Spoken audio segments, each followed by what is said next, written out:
menikmati suasana kota di hari libur. Tar, kita kan sering banget tuh ya main di taman ini.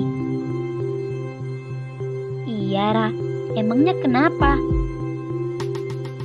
Kamu penasaran gak sih itu tugu apa? Oh, tugu itu. Iya, Tar, tugu itu. Itu tugu pahlawan, Ra. Hah? Tugu pahlawan? Gimana ceritanya, Tar? Kok bisa dinamain tugu pahlawan? Sini aku ceritain.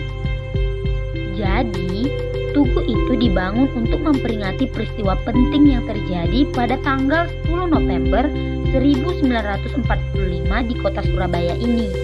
Saat itu, tanggal 10 November 1945 terjadi pertempuran dahsyat antara para pejuang Indonesia dengan pasukan penjajah Belanda.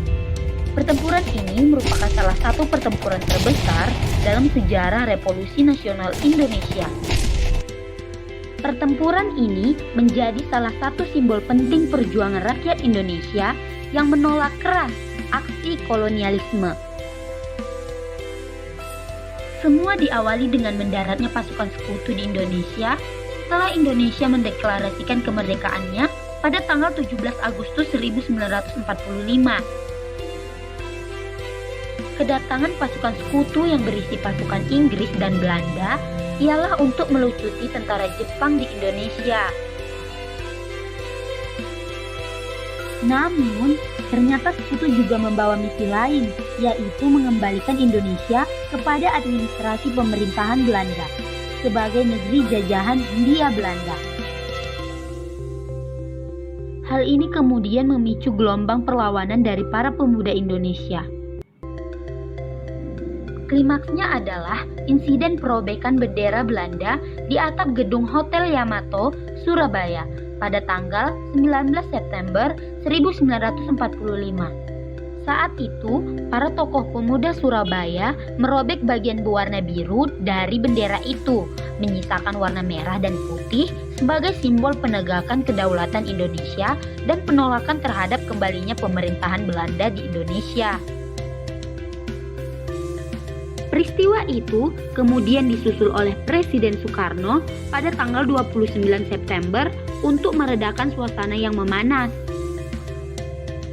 Walau begitu, suasana kembali memanas yang akhirnya berujung pada bentrokan bersenjata yang terjadi pada tanggal 30 Oktober.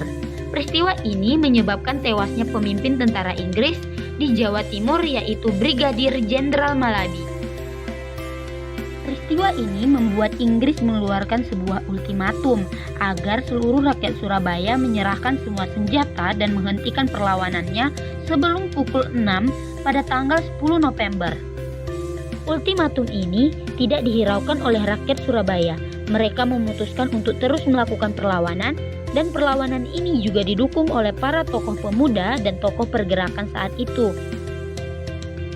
Semangat perlawanan ini ditandai dengan beredarnya semboyan merdeka atau mati di kalangan rakyat dan pejuang di Surabaya. Akhirnya, puncak dari semua perlawanan ini pecah dalam sebuah pertempuran dahsyat yang terjadi pada tanggal 10 November 1945. Pertempuran ini berlangsung selama 3 minggu dan menewaskan sekitar 2.000 tentara sekutu dan juga menewaskan sekitar 16.000 pejuang Indonesia. Dahsyatnya pertempuran serta gigihnya semangat dan tekad para pejuang dan rakyat Surabaya untuk mempertahankan kedaulatan bangsa Indonesia kemudian menjadi inspirasi yang menggerakkan semangat perlawanan di seluruh wilayah Indonesia yang akhirnya memaksa sekutu untuk menerima kemerdekaan dan kedaulatan Indonesia. Nah, untuk memperingati peristiwa tersebut, Tugu Pahlawan itu dibangun, serta pada tanggal 10 November ditetapkan sebagai Hari Pahlawan. Wah, aku baru tahu loh, Tar, ternyata tugu itu punya sejarah yang panjang dan sangat penting ya. Makasih ya, Tar, sekarang aku jadi lebih tahu deh peristiwa sejarah di balik tugu itu. Iya, Sama-sama, Ra. Selamat memperingati Hari Pahlawan 10 November 1945 sampai 10 November 2021. Bangsa yang hebat adalah bangsa yang menghormati jasa para pahlawannya.